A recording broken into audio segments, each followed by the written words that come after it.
भाभी, मैं माँ बनने वाली हूँ और बच्चे का बाप मेरा भाई है। जिस दिन घर वालों को ये पता चला उस दिन पूजा ने मरने का फैसला कर लिया। पूरा परिवार बेटी को पापी कह रहा था, लेकिन बहू ने एक सच बोलकर सबकी बोलती बंद कर दी।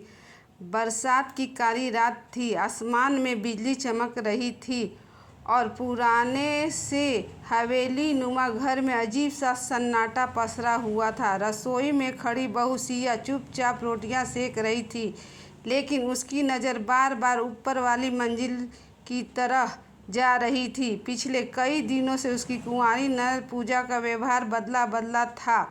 ना ठीक से खाना, ना किसी से बात करना, ना कॉलेज जाना, बस कमरे में बंद रहना और रातों में रोना। सिया कई बार पूछ चुकी थी, लेकिन पूजा हर बार हंसकर बात टाल देती। लेकिन उस रात सिया पानी देने ऊपर गई तो पूजा के कमरे का दरवाज़ा थोड़ा खुला था। अंदर का दृश्य देखकर उसके पैरों तले जमीन खिसक गई। पूजा पंखे से दुपट्टा बांध रही थी। पूजा! सिया चीख पड़ी।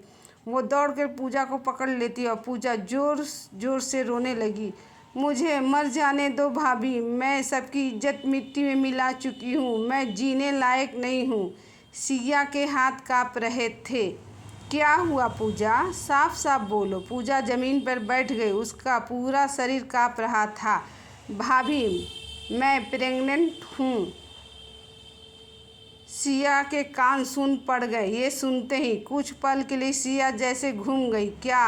पूजा फूट फूट कर रोने लगी। मैंने बहुत बड़ी गलती कर दी भाभी, अगर पापा को पता चला ना, वो मुझे जिंदा गाड़ देंगे। सिया ने खुद को संभाला। रो मत पूजा, पहले ये बता कौन है वो लड़का? पूजा डर गई।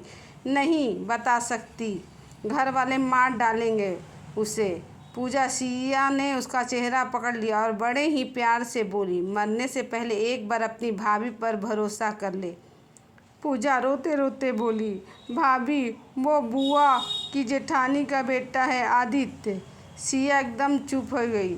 उसे याद आया लंबा शांत लड़का जो कभी कभी किसी काम से घर आता था। पूरा घर उसे बहुत ही समझदार मानता था और उसने सबके पीछे ये सब, भाभी हम दोनों एक दूसरे से प्यार करते हैं, ये करते थे। उसने शादी का वादा किया था, लेकिन मुझे डर लग रहा है, घर वाले कहेंगे कि बुआ का लड़का तुम्हारा भाई लगता है। और वो लोग पूरी फैमिली एक साथ ही रहते हैं एक घर में, तो वो भी भाई हुआ ना। बड़ी फैमिली में तो ऐसे ही रिश्ते चलते हैं ना भाभी। सिया ने गहरी सांस ली। क्या आदित्य ने मना कर दिया? नहीं भाभी, वो शादी करना चाहता है, लेकिन मैं डर गई। पापा की इज्जत, समाज, रिश्तेदार, इतना कहते ही पूजा बेहोश होकर गिर पड़ी। सिया की गोद में वो बहुत ही डरी हुई थी, बहुत ही ज़्यादा परेशान थी। कई दिनों से ठीक से खा पी भी नहीं रही थी, कमज़ोर हो गई थी। अगली सुबह घर में भूचाल आ गया। सिया ने पूजा की हालत देखकर सच छिपाना ठीक नहीं समझा। उसने पहले अपनी पति रोहित को सब बताया। रोहित का चेहरा गुस्से से लाल हो गया। क्या आदित्य? वो तो रिश्ते में भाई लगता है। कुछ ही देर में बात पूरे घर में फैल गई। पूजा के पापा धर्मपाल जी आग बबूला हो गए। शर्म नहीं आई उस लड़की को? भाई जैसे लड़के के साथ मुंह काला कर लिया। सरोज जी भी बेटी की करतूत सुन छाती पीट पीट के रोने लगी। हे भगवान, समाज में अब क्या मुंह दिखाएंगे? इस लड़की ने हमें कहीं का नहीं छोड़ा। पूजा डर के मारे फिर से कमरे में बंद हो गई। धर्मपाल जी गुस्से में दरवाज़ा पीटने लगे। खोल दरवाज़ा, आज मैं तुझे जिंदा नहीं छोड़ूंगा। अंदर पूजा मारे डर के थर थर काँप रही थी। ड्रॉर खोलकर एक छोटी सी जहर की शीशी उठाकर पीने गई कि सिया खिड़की के रास्ते अंदर भागकर पहुंची और झटके से शीशी छीन ली। पागल हो गई हो क्या? पूजा फूट पड़ी। भाभी, सब मुझसे नफरत करते हैं, मैं जी कर क्या करूंगी? मर जाने दो मुझे। उधर नीचे हॉल में सरोज जी अपना आपा खो बैठी थीं। आजकल की लड़कियां तो रिश्तों की मर्यादा भूल गई हैं। भाई समान लड़के के साथ, छी! मेरी बेटी होकर इसने इतनी घिनौनी हरकत की। तभी सिया नीचे आई। माहौल इतना गर्म हो चुका था कि उसका दिमाग काम करना बंद कर दिया था। किससे किससे संभाले, ऊपर हर पल जान लेने को उतारू। ननद की, सास ससुर की, पति, सब अपने अपने में लगे पड़े थे। आखिरकार सिया को रहा नहीं गया और चिल्ला पड़ी, बस कीजिए आप लोग। धर्मपाल जी गरजे, बहू तू बीच में मत बोल। क्यों ना बोलूं पापा जी? जब पूरी बात पता ही नहीं तो पूजा को गुनहगार कैसे बना दिया आप लोगों ने? अब क्या पता करना रह गया है बहू? रिश्ता तो भाई बहन का ही है ना। कौन सा भाई बहन माँ जी? बुआ की जेठानी का बेटा कोई सगा भाई नहीं होता।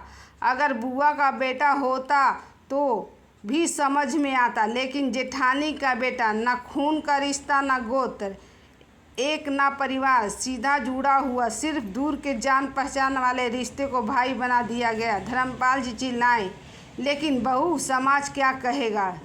समाज तब कहाँ गया था पापा जी जब पूजा मरने जा रही थी। ये सुन पूरा घर सन रह गया। क्या? सरोज जी काँप गई। माँ जी, अगर मैं समय पर नहीं पहुँचती ना तो कल ही आपकी बेटी की लाश पंखे से लटकी रही होती, और आज भी उसने जहर पीने की कोशिश की। ये सुनकर सरोज जी के हाथ से पानी का गिलास गिर गया। डर से काँप गई वो। हैरानी से धर्मपाल जी की आंखें फैल गई। तभी उसी वक्त दरवाजे पर आवाज़ आई, नमस्ते। सबने देखा, सामने आदित्य खड़ा था। चेहरे पर डर था लेकिन आंखों में सच्चाई। सुबह सुबह ही सिया ने फ़ोन कर आदित्य को सारी बात बताते हुए आने के लिए बोल दिया था। आदित्य सीधे धर्मपाल जी के सामने आकर हाथ जोड़कर खड़ा हो गया। गलती मेरी भी है अंकल, लेकिन मैंने पूजा को कभी धोखा नहीं दिया। मैं उससे शादी करना चाहता हूँ। रोहित गुस्से में उसकी कॉलर पकड़ने दौड़ा। मेरी बहन की ज़िंदगी बर्बाद कर दी साले। सिया दौड़कर रोहित को पकड़ी। मार लीजिए भैया, लेकिन पूजा को गलत मत समझिए। उसने हर बार मुझे यही कहा कि घर वाले नहीं मानेंगे। अगर गलती पूजा की है तो मेरी भी है, और मैं अपनी सज़ा भुगतने के लिए तैयार हूँ। तब भी ऊपर से पूजा की रोने की आवाज़ आई, भाभी मुझे जीना नहीं है, मुझे मर जाने दो। सिया भाग कर ऊपर गई। पूजा फिर टूट चुकी थी। नीचे सबके चेहरे उतर चुके थे। पहली बार धर्मपाल जी की आंखों में गुस्से से ज़्यादा डर था, अपनी बेटी को खो देने का डर। सिया पूजा को नीचे लेकर आई। पूजा पापा के पैरों में गिर गई। पापा मार दीजिए, मुझे नहीं जीना। यह सुनते ही सरोज जी फूट फूट के रो पड़ी। धर्मपाल जी का भी दिल पिघलने लगा, लेकिन अहंकार अभी बाकी था। सिया ने कहा, पापा जी मानती हूँ दोनों से गलती हुई है, लेकिन प्यार गुनाह नहीं होता। अगर रिश्ता सच में गलत होता तो मैं सबसे पहले पूजा का साथ छोड़ देती। हाँ, ये अलग बात है कि दोनों बहक गए थे। उससे भी बड़ी बात, दोनों अपनी गलती मान रहे हैं और आज भी एक दूसरे के साथ खड़े हैं। इसका मतलब तो यही है ना कि दोनों ने बहुत ही समझदारी से अपना रिश्ता बनाया था।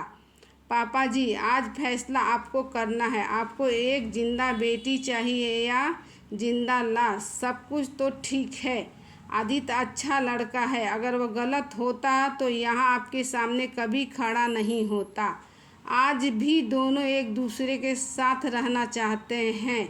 सब कुछ तो ठीक है। वैसे भी पूजा की शादी हमें कहीं ना कहीं करनी ही है, तो क्यों ना हम यही शादी कर दे, और ये बात हम 4-5 लोगों से ज़्यादा किसी को पता भी ना चले। घर की बात घर में रह जाएगी, इज्जत भी रह जाएगी और आपकी बेटी भी खुश रहेगी। एक बार आप मेरी बातों को ध्यान से सोच कर देखिए। ज़रूरत क्या है हमें समाज को दिखाने की? बहू की बातों पर धर्मपाल जी ने बहुत देर तक सोचा। रोहित ने भी बात की, सरोज जी ने भी सोचा। सबको यही लगा कि सिया की बात ही सही है। फालतू में बात बढ़ाने से, यहाँ वहाँ करने से समाज में बदनामी होगी।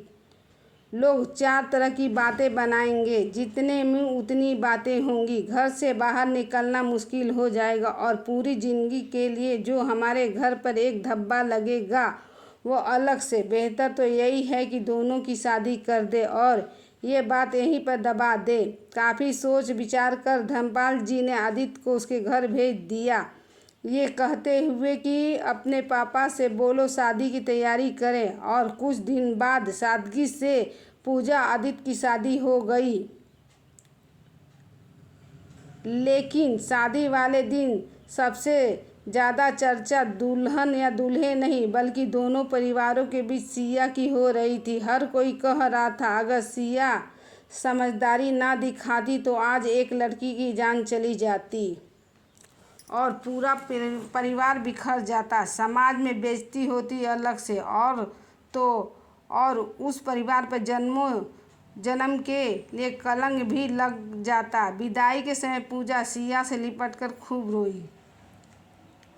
भाभी, आपने सिर्फ मेरी ही नहीं, मेरे प्यार और मेरे बच्चे की भी ज़िंदगी बचाई है। आपने एक नहीं 3 जानें बचाई हैं। सिया मुस्कुरा दी। फिलहाल तो पूजा विदा हो चली गई। आज जिस घर में खुशियों के गीत बज रहे थे, सिया ने समझदारी ना दिखाया होता तो आज यहाँ मातम जरूर होता। सिया का फैसला आपकी नज़रों में सही था? कृपया कमेंट करके अपनी राय ज़रूर हमें बताएं। धन्यवाद और मेरे चैनल को लाइक और सब्सक्राइब ज़रूर कीजिए।